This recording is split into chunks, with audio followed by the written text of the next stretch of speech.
Pancasila adalah dasar negara Indonesia. Pancasila dirumuskan melalui sidang PUPKI pertama pada tanggal 29 Mei sampai 1 Juni 1945.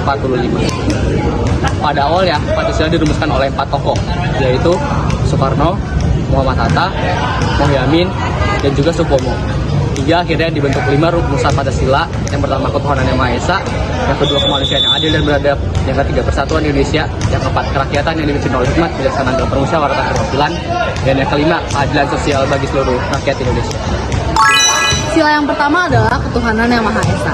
Indonesia mengakui 6 agama, yaitu Kristen Protestan, Kristen Katolik, Islam, Konghucu, Hindu, dan juga Buddha. Seharusnya keenam agama ini memiliki kedudukan yang sama serta hak dan kewajiban yang sama. Namun seringkali banyak rakyat Indonesia yang saling menjelek-jelekan satu sama lain dan tidak menghargai satu sama lain karena adanya perbedaan. Solusi yang bisa kita lakukan adalah memiliki rasa toleransi. Ketika kita mau memahami dan memiliki keyakinan bahwa kita semua memiliki kedudukan yang sama di mata hukum dan juga di mata Tuhan, maka kita akan saling menghargai satu sama lain. Jadi teman-teman, aku mau membahas tentang sila kedua, yaitu kemanusiaan yang adil dan juga beradab. Jadi tantangan dari melakukan sila kedua ini adalah tindakan partikularisme ataupun radikalisme.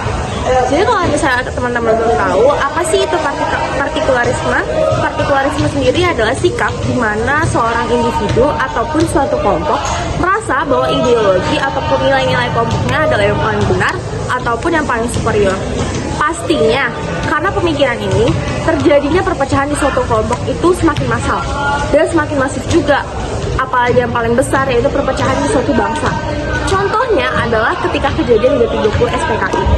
Ini merupakan tindakan radikal yang sangat amat parah, sehingga memunculkan banyak kontra di antara para pendiri bangsa ataupun pemerintah. Dan kemudian terjadilah perpecahan. Nah, solusinya adalah melakukan rehabilitasi dan juga penegakan hukum terhadap siapapun yang mau menggantikan ideologi Pancasila, ataupun mencegah dengan melakukan tindakan-tindakan preventif seperti sosialisasi untuk beberapa kelompok sosial yang ada di masyarakat Indonesia. Sila ketiga adalah persatuan Indonesia. Bentuk perlakuan yang tidak mencerminkan sila ketiga adalah disintegrasi sosial.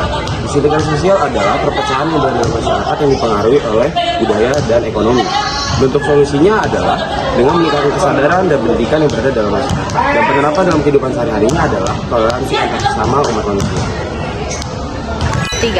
Nah, selanjutnya adalah sila keempat. Salah satu contohnya adalah tidak berlapang dada. Nah, tidak berlapang dada ini bentuknya adalah tidak mau mendengarkan pendapat orang lain. Dari sinilah kita itu bisa menggunakan rasa persatuan dan nilai Pancasila dalam diri kita. Tapi bagaimana sih solusi dari tidak berlapang dada ini? Yang pertama, kita itu harus mengembangkan sikap toleransi dan saling menghargai, terutama dalam perbedaan pendapat. Serta kita itu harus menerapkan sikap demokrasi. Dengan begitu, secara bijak kita akan menghadapi masalah.